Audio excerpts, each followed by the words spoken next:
I imagine it was very close. And, it's a bummer that both of you guys couldn't go to this world championship, because this was another instance of Gambit really performing extremely well at an international event. If anything, way overperforming, because remember that they were in a group with Samsung Ozone. And this is where the Dade award comes from, which is that Dade was a complete trash can at this tournament after being, everybody expected him to do very well. And Samsung Ozone actually loses a tiebreaker to not make it out of groups to Gambit, which was really shocking. And that was where Time Lord Genji was running the fucking Cogmore, baby. The which was terrible. Which was terrible. By the way, was terrible. I like the meme. It's a funny meme, but let's be real, right? Genji was like almost objectively wrong in a load of those builds. It's just that later when the game changed, they were viable. Like, what was so annoying? That was just a meme that he was a Time Lord, guys. He's just a weird guy. That's all. I got so triggered by that because I kept saying at this event that Trinity Force Kog'Maw was just bad. And people then later, after Trinity Force and Kog'Maw got changed and it was good, like a year later, people were like, Monty, see, everyone's doing it. And I'm like, yes, because they fucking changed everything, not because it was good at the time, which it was not. It was trash. But it really helped that Dade was just completely throwing games on Gragas during this tournament for whatever reason. And so also you have to remember too, that the top 4 teams at Worlds at that point in time did not actually get put in the group stages. They got seeded directly into the quarterfinals. So there were only 4 teams exiting the actual group stage. And that meant that it was 2 groups of 5 teams, so that 3 teams from each group got eliminated. And it ended up being Samsung Ozone, which is one of the, I think, biggest flops in world history, given their overall strength coming in. And the fact that a year later they would win Worlds, basically with almost the same roster. By the way, that story though of the Kog'Maw is another just way of summarizing what Moscow 5 was about. Like, they could actually pick something that objectively was worse, but because you've never played against it, somehow win with it. Like, I don't know if people remember this, but another mad one that is, I remember when Genja on Varus used to build like 3rd or 4th item a fucking Stinger. And at the time, everyone was like, that vaguely makes sense because you have like more like attack speed. Like if you could get like the full build, but like this guy was just doing it like when he's behind in the game and stuff. He's never even going to complete the items. Like, he was a fucking weird guy. That's all I'm going to say. He was a weird guy. Even in this tournament though, like you're saying, Monty, when they get out of the group as well, then they play Najin Sword, who like no one knew anything about, and they still almost beat them even without Edward. And they were the number 1 seed from Korea at the time. Due to the circuit point system, Due to the circuit point system, even though SK Telecom was the best team in Korea, by the time World started, they had just won the summer final versus KT, the famous Z versus Z play, and the Gauntlet, because they were a rising team, and Najin Sword had done better over a longer period of time. SKT didn't play Winter. Yeah, they didn't play one of the tournaments, so Najin Sword won Winter and ended up with a bunch of points as a result of that. They were not, in fact, so they were not as good of a team as SKT, so I think the result was less shocking. But this was also when quarterfinals were best of 3s for some reason, which changed in 2014. But based on your experience, Frog, and I'm curious about this because even in EULCS, only the finals were best of 5. So it was like season 2 Worlds, only the finals were best of 5. Only the finals were best of 5 in LCS. Only the semis onward at 2013 were best of 5s, I believe. But what was your opinion on best of 3 versus best of 5 as a format choice when these tournaments were running? I don't think it was too bad at the time because we had a shit ton of regular season games. So we actually got like a ton of practice. I think we played every team like 4 times, if I remember correctly. And then we have like super weeks and stuff where it's like we play 4 times a week. So we would have a lot of like games that would be played. At least compared to now where we have like 18 games being played, we played way more than like 40 games at least, So that kind of makes up for it. Now you barely play games. So best of 5 makes a lot more sense in that matter. So I think it's more like probably time issue thing to not have best of 5s instead of best of 3s, and then just for the timing of where things were at in esports and everything, it's like 5 games was probably way too long when the games being played around the time was also like 40, 50 minutes long. Like it would take half the day to finish like one best of 5, so it would be too much, you know. I think it makes a lot more sense in current date and time that it's best of 5s instead of best of 3s. What do you recall, Thorin, from Gambit's performance at that tournament? Because I remember the group stage very clearly, but it was just another one of those moments, especially because when they played Najin really closely, and then Najin played SKT to a 3-2 loss, that it again seemed like all of a sudden this team who was not topping Europe, but as soon as you toss them into an international event, is potentially a dark horse to win the whole thing, especially given the results that they ended up having.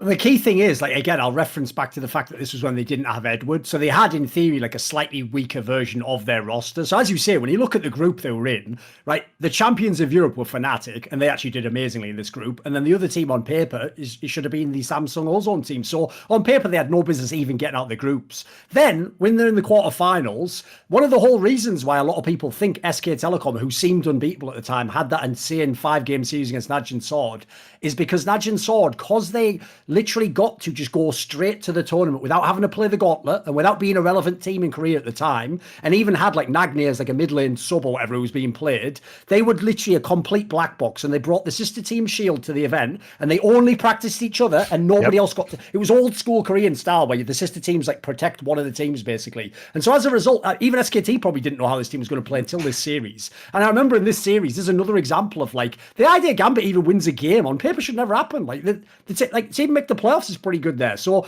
the thing about the Gambit team was they also, another factor you have to mention is they were just a clutch team. Like it's not about whether all their players were the best or whatever, but if you put them in a scenario where there's a chance to win, they'll find it a lot of the times, even if they're doing all this weird meta shit elsewhere.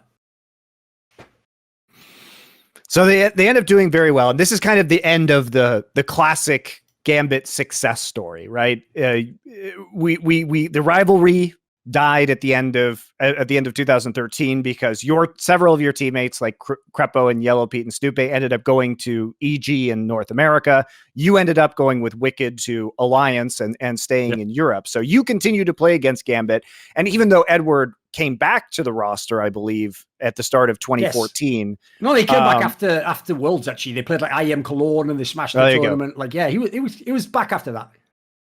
So they ended up getting the team back together, but it was never actually the same from that point forward. You on Alliance did much better than they did, especially they ended up in relegations actually they didn't get relegated, but they ended up in relegations at the end of summer.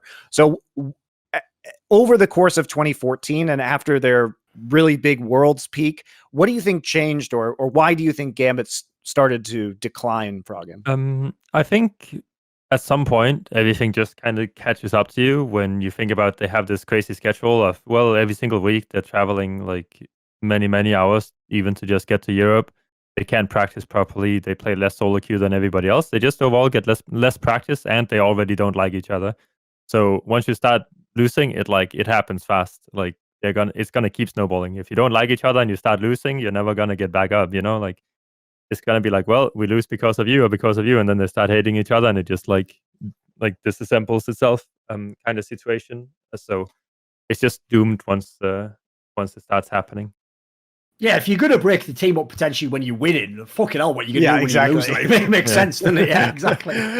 I'm just surprised because you would not have expected these kind of results or this kind of effect based off of what was a pretty successful first EU LCS season, and then rolling into a top 8 performance at Worlds and overperforming, seemingly getting better. It's unusual that you would have this kind of collapse immediately afterwards.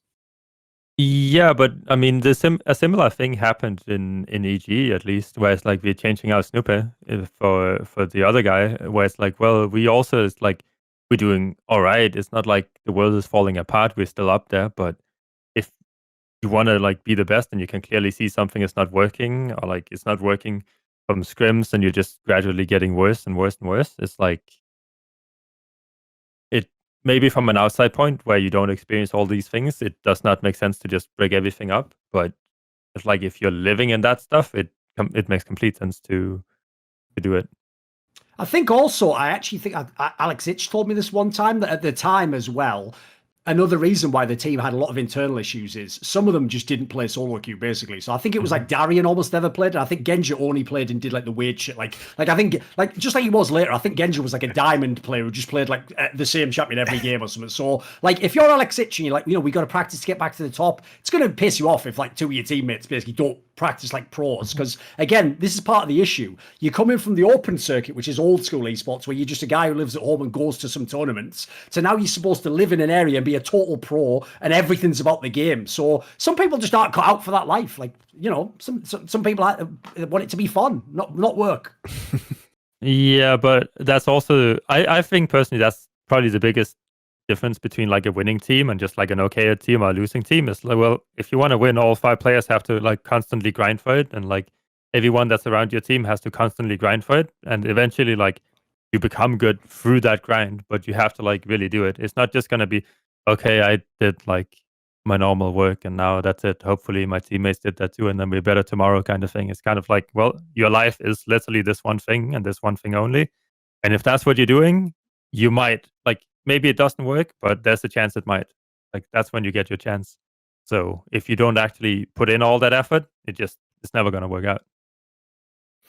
I just find them so interesting because they're a team that was so unique, and we've talked about this a lot as having this being much more than the sum of their parts, in the same way that G2 was for a number of years. And you remove one of those parts and then suddenly they seem like much more of a normal team, which is how G2 feels now after Perkz left. And even though stylistically they're pretty different, it is still fun. Like at least with CLGU and EG, when you guys were competing against them, your team made sense, right? You were playing much more standard. You had your own style for sure. Look, compared to that. I don't think so. I think I played crazier than them. Sure. But I'm just saying overall, I think that as a team, you guys had a much more discernible style, and it made sense what was going on given your player strengths. What was always weird about Gambit is that you just didn't know what was going to happen in these games and how they were going to just it didn't seem to make sense, the decisions that the players were making together, whereas it did have a logical progression of thought with you guys, right? Sure. You could understand why you were making these decisions, where at times it was just completely, you would never understand why Gambit or Moscow 5 were making the decisions they were making.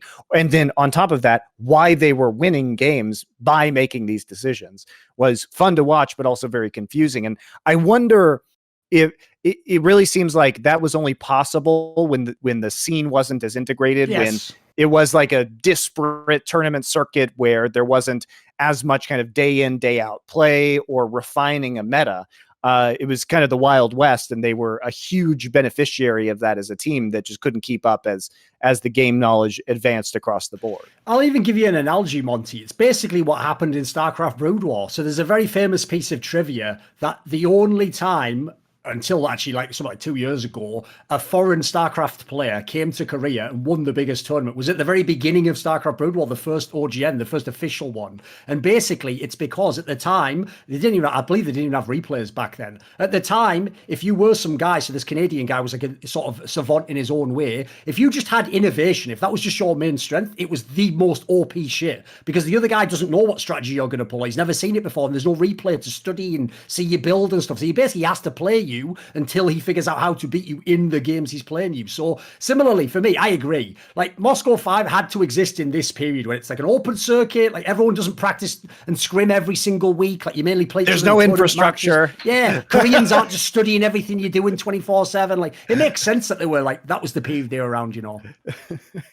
Yeah, and there was no real way to, you could do it via the eye test, but it was a lot harder to kind of judge relative strength during this period, because it was hard to watch OGN from the West at first, at the beginning. Yes. It wasn't, YouTube was not huge at this time. There were competing streaming services. Streaming was kind of low quality. A lot of the stuff was paywalled. A lot of these matches are lost right now. And the only way that you could even see, get a sense of the interregionality were teams like you going to OGN and CLG and Dignitas and these teams going before you did.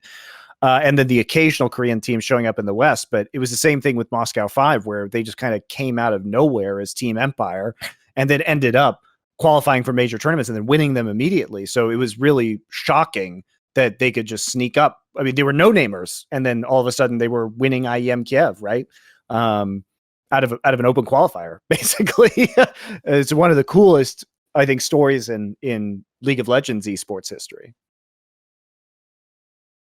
I'll also throw in, because one thing we haven't really mentioned as well is another stylistic strength this team had was they just actually like totally believed in the concept of team fighting. As in, you know, all those memes people make about MLXG on Reddit where it's like when MLXG thinks he has a slight advantage, he goes for the gank because this is the correct play. But, you know, when he is actually a slight disadvantage, he sets up a gank because this is the correct time for a gank. And then when he's very much behind, he must go for a gank to get back in the game. Like that was like what they did with team fighting. It's like the flow chart just said whatever happens, like it always just ended with have a team fight. So they were actually one of the best teams. Another area that reminded me of G2 is, you know, I always said, Monty, the thing I could never understand about Koreans playing League of Legends is when they would almost have like a gentleman's agreement in the team fight, like, that first guy died, we maybe wouldn't win, so just back off and let him die. And I was like, what is that? Why would you play like that? Like, sometimes you have to gamble it, but they would never do it. Moscow 5 was the opposite. Like, every time there's a team fight, they're just going to keep team fighting until they win the game.